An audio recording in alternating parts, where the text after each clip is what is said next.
Everyone, welcome to legal edge after college. मैं हूं Ankita Tomar and आज मैं आप लोगों के लिए जो मैंने जैसा प्रॉमिस किया था कि हम पीआईएल के यानी कि पब्लिक इंटरनेशनल लॉ के इंपॉर्टेंट लैंडमार्क जजमेंट्स को स्टडी करने वाले हैं, उन केसेस को स्टडी करने वाले हैं। सो उसी में दो सीरीज में होने वाला था ये पार्ट। इसका पार्ट वन मैं कल ले चुकी हूँ, इसका पार्ट वन मैं आज ले रही हूँ और पार्ट टू मैं आज ले रही हूँ। सो इस पार्ट टू में हम और चार केसेस डिस्कस करने वाले हैं जो कि इंटरनेशनल लॉ के पर्सपेक्टिव से बहुत ही ज्यादा इंपॉर्टेंट है। उसके पहले मैं आप सभी को बता देती हूँ कि legal edge after college LLM prepare करने वाले बच्चों के लिए, एलएलएम एंट्रेंस एग्जाम्स को प्रिपेयर करने वाले बच्चों के लिए, यानी कि एलएलएम एस्पिरेंट्स के लिए लेकर के आया है ranker study material. And in this material you will be getting 5 set of modules and 5 set of modules में आपको अलग अलग सब्जेक्ट्स केटर किए जाएंगे। पहले में है कॉन्स्टिट्यूशन एंड एडमिनिस्ट्रेटिव लॉ। दूसरा module will consist of the criminal law जिसमें आईपीसी, सीआरपीसी और इंडियन एविडेंस एक्ट होगा। थर्ड मॉड्यूल जो है उसके अंदर प्रॉपर्टी रिलेटेड लॉज है, इंडियन कॉन्ट्रैक्ट एक्ट है, ट्रांसफर ऑफ प्रॉपर्टी है, पब्लिक इंटरनेशनल लॉ है एंड इंटेलेक्चुअल प्रॉपर्टी लॉज है। उसके बाद में जो आपका फोर्थ मॉड्यूल है वहां आपको मिल जाएगा जूरिस्प्रूडेंस और फैमिली लॉ। फिफ्थ मॉड्यूल में आपको मिलेगा negotiable instruments, arbitration and labour laws. ठीक है, सो इस तरीके से आपका मॉड्यूल बाइफरकेटेड है, 5 वॉल्यूम्स हैं अलग अलग जो आप अवेल कर सकते हैं इसमें एनरोल करा करके, सो दैट आपकी प्रिपरेशन जो है वो बहुत अच्छी हो जाए और बहुत होन हो जाए। क्योंकि देखिए बहुत मेजर जो इशू बच्चे फेस करते हैं while preparing for LLM is that उन्हें पता नहीं है कि कितना पढ़ना है और क्या पढ़ना है। सिलेबस प्रेस्क्राइब्ड है but what amount of the syllabus should be covered in order to clear the exam is still ambiguous, है ना। क्या टॉपिक्स पढ़ने हैं, उन टॉपिक्स में किस डायरेक्शन में यू हैव टू स्टडी और you have to research is somewhere unknown और very ambiguous you can say. तो इसी वजह से बच्चे बहुत प्रॉब्लम फेस करते हैं और उसी प्रॉब्लम को कट शॉर्ट करने के लिए, क्योंकि आपके पास में मोटी मोटी किताबें पढ़ने का टाइम नहीं है, आपके पास में टाइम नहीं है कि आप उठा उठा करके इंटरनेशनल लॉ की अग्रवाल इतनी मोटी सी खत्म कर डालें। ठीक है, so we are not even expecting that out of you. What we are expecting is कि आप इन मॉड्यूल्स को पढ़ लें सो दैट आपकी तैयारी एकदम प्रिसाइज और ब्रीफ तरीके से ऑन पॉइंट हो जाए और आपका एग्जाम क्रैक हो जाए। सो ये 5 मॉड्यूल्स हम आपको प्रोवाइड करेंगे। अगर आप इसको बाय करना चाहते हैं you can go and enroll yourself by through the link given in the description box below। And इसका जो मॉड्यूल का मोड है वो हार्ड कॉपीज में है, साथ ही में ये आपको ई कॉपीज में भी अवेलेबल हो जाएगा if you want to read it in the online mode. So ये दोनों ही मोड्स आपके पास में अवेलेबल है। अगर आप इंटरेस्टेड है तो you can let us know through the link in the description box. चलिए अब आते हैं हम अपने फर्स्ट केस के ऊपर आज के, जो है nuclear test case. Nuclear test जो है वो हमेशा से ही एक ऐसा प्रोसीजर रहे हैं जो हमेशा थोड़ा सा विवाद में रहते हैं। जब इंडिया ने पोखरण में किया था न्यूक्लियर टेस्ट तब भी विवाद था। ये तो खैर बहुत सालों के पहले की बात है, बट अगेन जब इतने सालों बाद हमने टेस्ट किया था तब भी वो विवाद में था और जब ये टेस्ट हुआ था तब भी ये विवाद में था, क्योंकि इसकी वजह से होने वाले जो एटमॉस्फेरिकल पोल्यूशन है या एटमॉस्फेरिकल जो डेंजर है वो बहुत ज्यादा है। इसीलिए अक्सर इसको लेकर के लिटिगेशंस आते रहते हैं और सुनने को मिलते हैं। और न्यूक्लियर टेस्ट एक ऐसी चीज है या न्यूक्लियर एक्सप्लोजन एक ऐसी चीज है जिससे पूरी दुनिया डरती है, क्योंकि हम एक बार देख चुके हैं कि what would be the impact if the nuclear blast happen or the nuclear failure happens। So with regards to this case, ये केस जो था ऑस्ट्रेलिया और न्यूजीलैंड ने अलग अलग से फ्रांस के ऊपर किया था। ठीक है, सो जो कंटेंशन था वो सेम था, the but the parties to the litigation were different. एक केस ऑस्ट्रेलिया ने किया था अगेंस्ट फ्रांस एंड दूसरा केस न्यूजीलैंड ने किया था अगेंस्ट फ्रांस। केस हुआ था क्योंकि France had plan to conduct the nuclear test in the South Pacific region atmosphere, जिसकी वजह से ऑस्ट्रेलिया और न्यूजीलैंड के एटमॉस्फेयर को बहुत ज्यादा नुकसान हुआ था। So because of that test जो उन्होंने दो टेस्ट किए, इनकी वजह से क्योंकि बहुत नुकसान हुआ और आगे भी होता, ये दोनों देश चाहते थे कि फ्रांस यहाँ पर रुक जाए और फ्रांस ऐसा कुछ आगे ना प्रोसीड करे। सो रिगार्डिंग दैट इन्होंने एक लिटिगेशन फाइल किया and at the request of the two Pacific Nations the court which is the international court of justice it issued 2 orders on June 22nd and 22nd 1973 indicating that France should refrain from conducting such tests क्योंकि वो बहुत ज्यादा हानिकारक हो रहे हैं for the environment and especially for the atmosphere of the New Zealand and the Australian subcontinent। So इसीलिए हमें जो है फ्रांस को restrain करना चाहिए ये न्यूक्लियर टेस्ट करने से। So during this litigation this was the interim measure that was given by the court of justice, but France later on denied the jurisdiction So France ने clearly यही deny कर दिया outrightly that the court that has made the order has no jurisdiction over it. Hence, it will not abide by this decision. But in the later period, जब तक judgment आने का time हुआ, उसके पहले ही when the case was again pending, during that time period only, the France itself declared that it will not be conducting any more nuclear tests. So, in the judgment, the court said France had given an undertaking not only to Australia and England, New Zealand, to not conduct an atmospheric nuclear test. The statements were made publicly, which applies to the international community. It was identified as state policy and it was not made in response specifically to Australia and New Zealand. So, in this particular judgment, the court said that now we do not have to provide anything through our order because जो France है उसने खुद से ही कह दिया है कि अब वो और टेस्ट नहीं करने वाला है, इस तरीके की वो और टेस्ट कंडक्ट नहीं करेगा. तो जब फ्रांस खुद ही कह रहा है तो हम उसके इस यूनिलैटरल डिक्लेरेशन को सोर्स ऑफ इंटरनेशनल लॉ मान करके we are of the opinion that it will abstain from doing such test and it will not commit any further such activities and therefore we are not making any order. क्योंकि हमारा अब jurisdiction ही नहीं बचा है ना, हमारा jurisdiction इसलिए नहीं बचा क्योंकि फ्रांस ने खुद ही मना कर दिया. तो जो कॉज ऑफ एक्शन था वही खत्म हो गया है. तो जब कॉज ऑफ एक्शन ही खत्म हो गया है तो हम इसके ऊपर कोई ऑर्डर नहीं दे रहे हैं एज सच एक्सप्लिसिटली जाकर के. बट ये जो फ्रांस का डिक्लेरेशन है, ये जो फ्रांस का यूनिलैटरल डिक्लेरेशन है खुद की तरफ से, हम इसको सोर्स ऑफ इंटरनेशनल लॉ मान करके चल रहे हैं, यानी कि it will be abiding on France. चलिए, सो जो सब्जेक्ट मैटर भी था इस केस का वो यही था कि can a unilateral declaration be considered as the source of international law. So in this particular judgment the court affirmed to this and the court upheld that the France unilateral declaration would be a source of international law and hence France will have to abide by that. चलिए next case पे चलते हैं. The next case is the asylum case. It's again a very famous case and diplomatic immunity को लेकर के ये बात करता है. सॉरी, डिप्लोमेटिक इम्यूनिटी को लेकर के बात नहीं करता है, ये कस्टम्स के बारे में बात करता है. It talks with regard to the customs and क्या कस्टम्स जो है वो कब वैलिड होंगे या कब valid source of international law नहीं होंगे, इसके बारे में बताता है. So the facts of the case are such that the dispute was regarding a diplomatic asylum to a Peruvian national accused of actions intended to topple the Peruvian government. ठीक है, so एक Peruvian national थे जिन्होंने आकर के Colombia में asylum ले लिया and इनके ऊपर इल्जाम थे that he was trying to do certain things which could have broken the government or toppled the government. ठीक है, बेसिकली आप कह सकते हो सरकार गिराने का एक प्रयास कर रहे थे ये, और इसी के रिगार्डिंग इनके ऊपर एक केस था. बट ये पेरू से भाग करके चले गए कोलंबिया में and he took asylum over there. So when Peru asked the Colombian government to send that person back to them, extradition उनका उन्होंने demand किया, तो Colombia denied it. And Colombia argued that the Latin American countries had adopted a convention whereby the asylum could be provided to such people. When they say such people, it means political asylee, है ना. asylee किसे कहते हैं? जो व्यक्ति शरण में जाता है उसको asylee कहते हैं. मान लीजिए मैं कोई अपराध करके अगर छुप जाती हूँ किसी और देश में जाकर के और वो देश मुझे पनाह दे देता है, मुझे असाइलम दे देता है, तो वो देश जो है आपका मैं जो हूँ वो असाइली कहलाऊंगी. ठीक है, so in this particular situation Colombian government ने इस पेरुवियन नेशनल को क्या मान लिया? एक पॉलिटिकल असाइली मान लिया. और पॉलिटिकल असाइली मानते हुए उन्होंने कह दिया कि हमारी जो लैटिन अमेरिकन कंट्रीज हैं उनमें एक कस्टम है दैट हम पॉलिटिकल असाइलीज को चाहें तो असाइलम दे सकते हैं and we have a complete right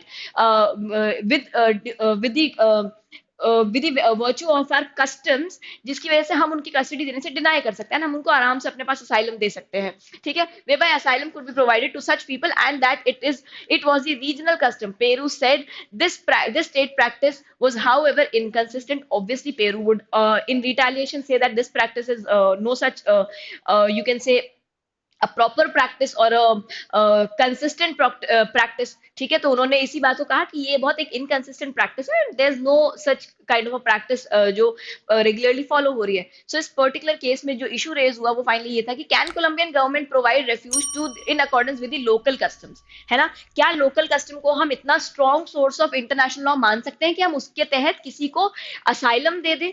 So, in this particular judgment, the International Court of Justice made the following observations. The states falling within the concerned region must have observed the practice in a constant and uniform way. क्या कहा court ने यहाँ पर clearly कि अगर आप चाहते हैं कि आपके द्वारा जो भी प्रैक्टिस आप बता रहे हैं वो रिकॉग्नाइज हो, तो it should be a constant and a uniform practice. ठीक है, यूनिफॉर्मली सब जगह जिस रीजन के बारे में आप जिस रीजन का आप हवाला दे रहे हैं उस रीजन में वो practice continuously, constantly and in a uniform way क्या होनी चाहिए, प्रैक्टिस होनी चाहिए, otherwise it will not be called a valid custom. ठीक है, but on the facts of the case it is not possible to conclude that the practice was constant. The court does not use the word consistent. Further, there is no uniformity in the sense that not all the states in the region has ratified the convention. ठीक है, तो court ने दो बातें कही कि एक तो पहली बात है कि अगर आप कोई कस्टम को वैलिड सोर्स ऑफ लॉ बताना चाहते हैं तो वो कॉन्स्टेंटली और वो यूनिफॉर्म वे में फॉलोड होना चाहिए.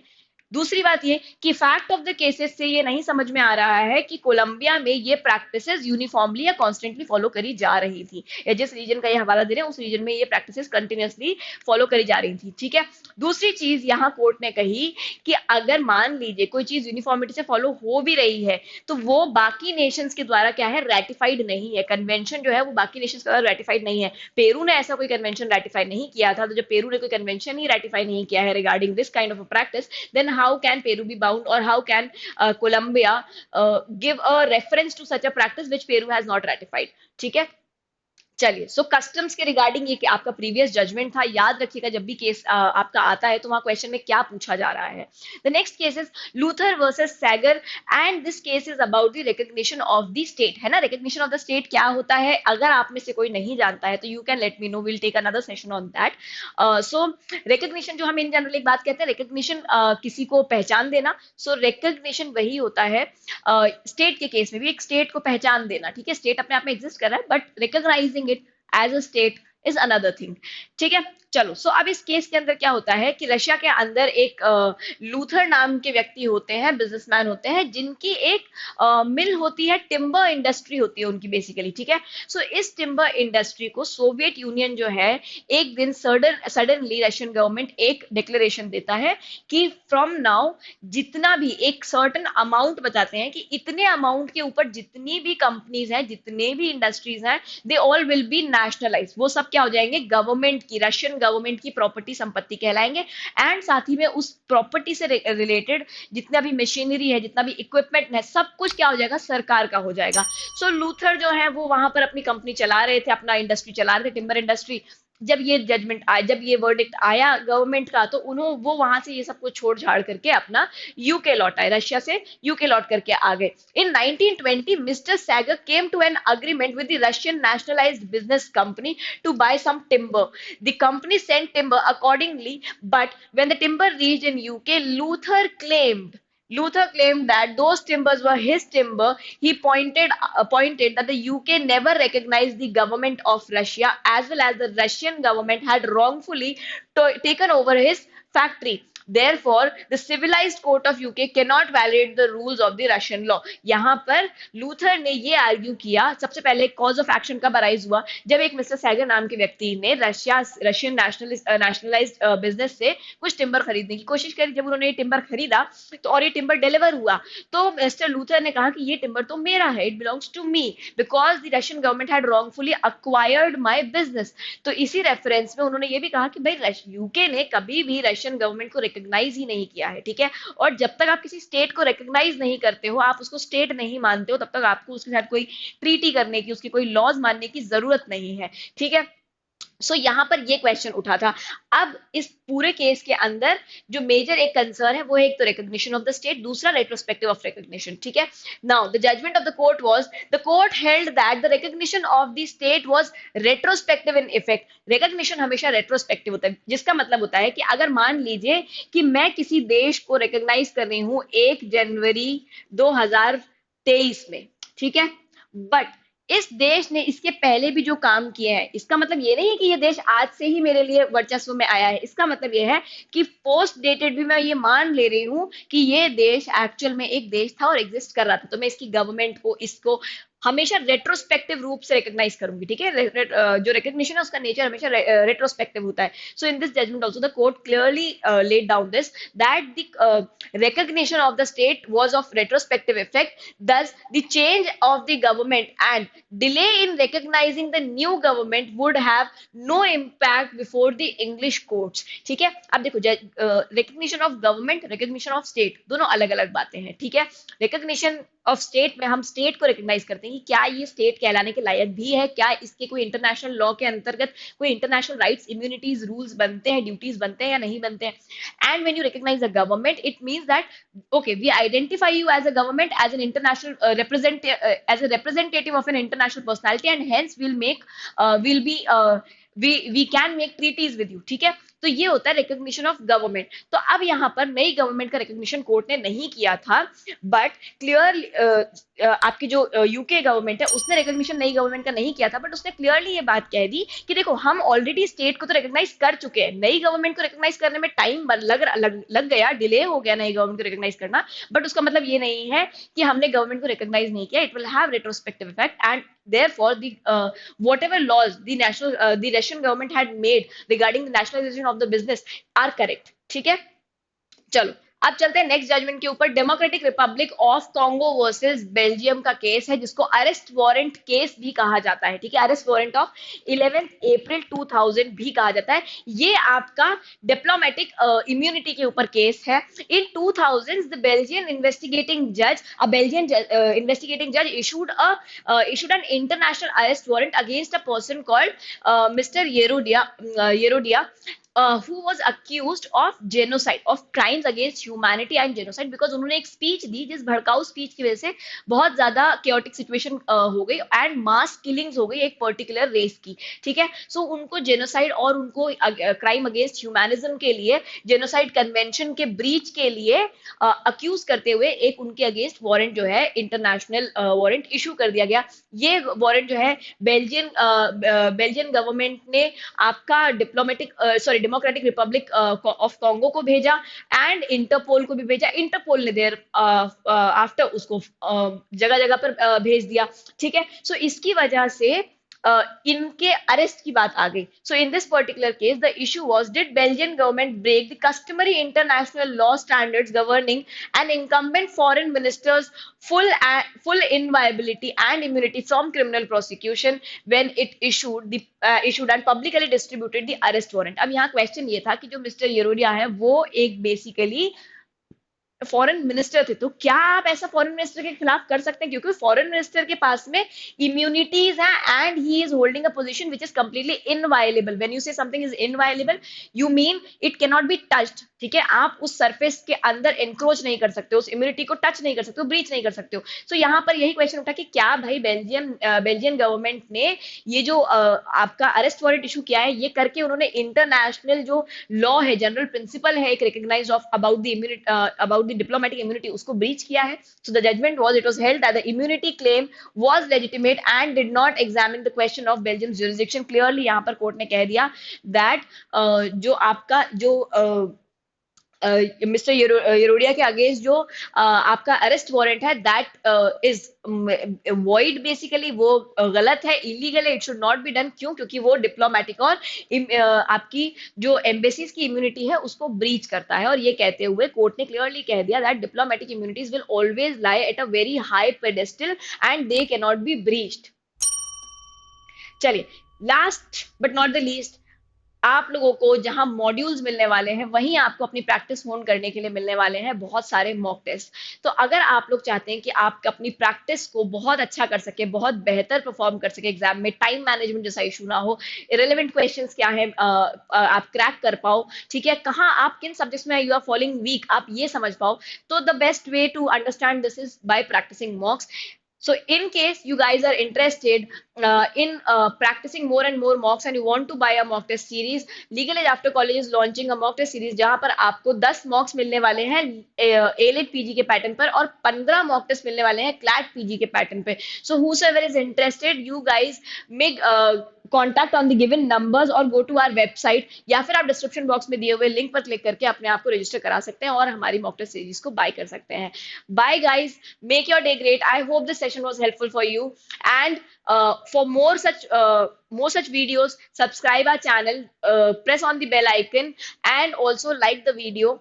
Also, let us know if there are any topics that you want us to get covered. Bye, guys. Make your day great.